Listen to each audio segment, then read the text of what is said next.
Look, at the outset I want to thank my colleagues from the Labour Party. In the best traditions of the Labour Party, you brought forward legislation for workers. So I congratulate you, Senator Sherlock. I know you did a lot of work on this.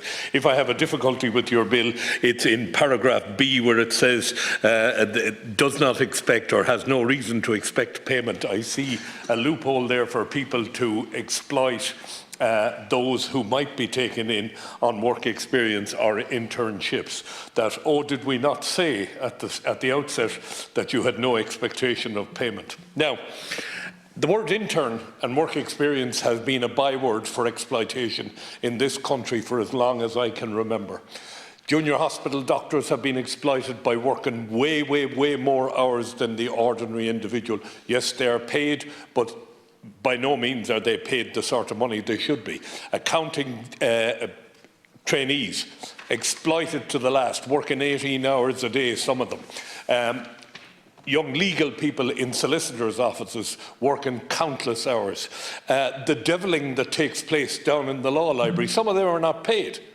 Right? So the bottom line on it is that particular term has been used to exploit workers for as long as I can remember.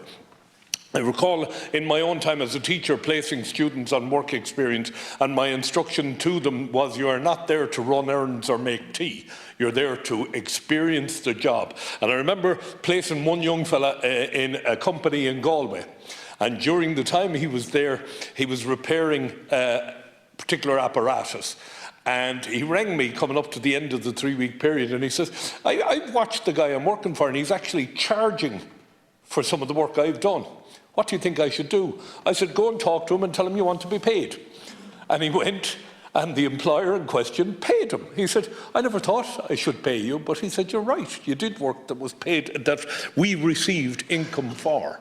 So sometimes it's a misunderstanding, sometimes it is exploitation, and sometimes it lies in the grey area that Senator Ahern was talking about. Senator Ahern mentioned those who come into political life as interns.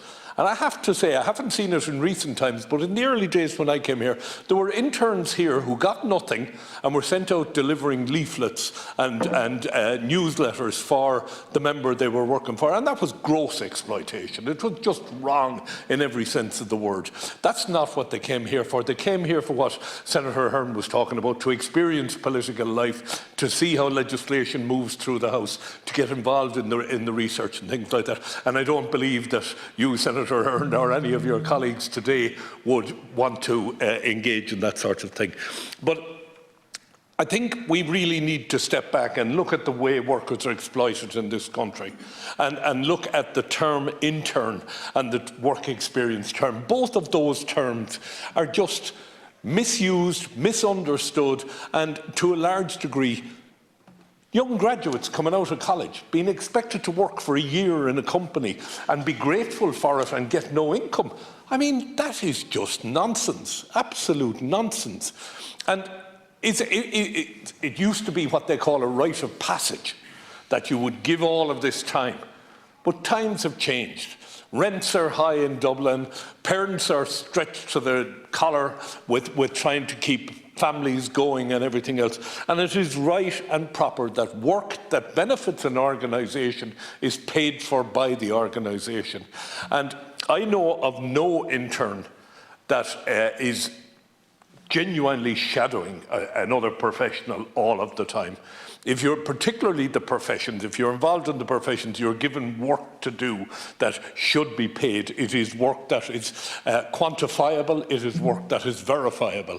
So I am really anxious that we look at that.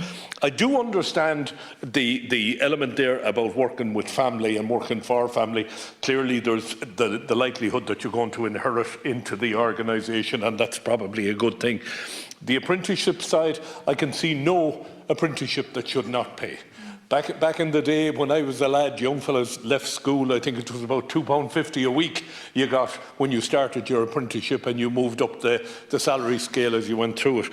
And being honest about it, Minister, I know you a long time now, and I don't believe that you would want to see any worker exploited, and I see you have accepted this bill, and that's to your credit, so it is.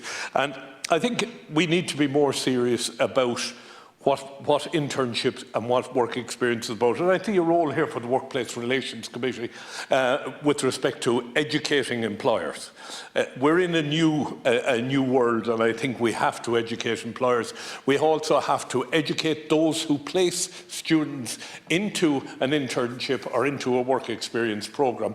I was always very, very careful to advise the students that we placed in a work experience role as to what was regarded as work experience and what was exploitation.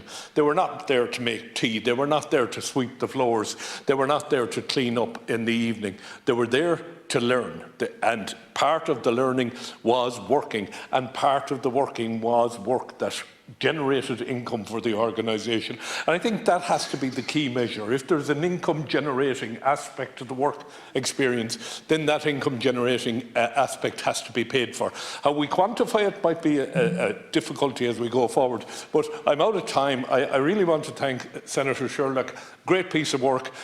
We might talk on that little line that I'm not comfortable with.